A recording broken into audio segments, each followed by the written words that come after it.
अस्सलामुअलैकुम। घी वाले दोस्तों के लिए बड़ी ख़बर आ गई। घी मार्केट फिर तेज़ी में नए रेट जो हैं दोस्तों के साथ शेयर होंगे इस वीडियो में।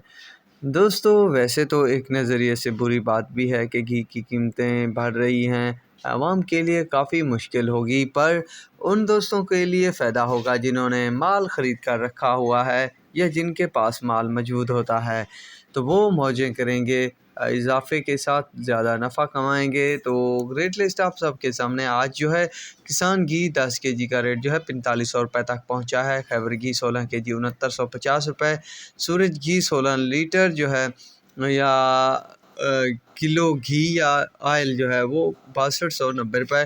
घराना घी 10 किलो जो है 4550 रुपये। सुल्तान घी 10 केजी 4550। शहबाज घी 10 केजी 4550 रुपये। नेमत घी 16 किलो जो है 7700 रुपये। बी घी जो है 10 केजी 4500 रुपये। कौसर घी 10 किलो जो है 4500 रुपये। मुमताज़ घी 10 केजी का रेट 4500 रुपये। मुमताज़ आयल 4600 रुपये।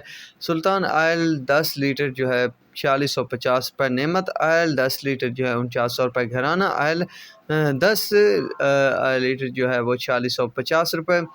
10 लीटर रब्बी आयल जो है 4600 रुपये। जबकि सनफ्लावर किसान आयल 10 लीटर 4900 रुपये तक सेल हो रहा है। बाकी जैसे ही नए रेट्स आते हैं तो वो भी दोस्तों के साथ ज़रूर शेयर करेंगे। अगर जो दोस्त व्हाट्सएप ग्रुप ज्वाइन करना चाहते हैं तो वीडियो के डिस्क्रिप्शन में उसका भी लिंक मौजूद है, वहाँ से आप हमारे व्हाट्सएप ग्रुप को भी ज्वाइन कर सकते हैं। तो अब तक के लिए इतना ही काफ़ी है। अल्लाह हाफिज़।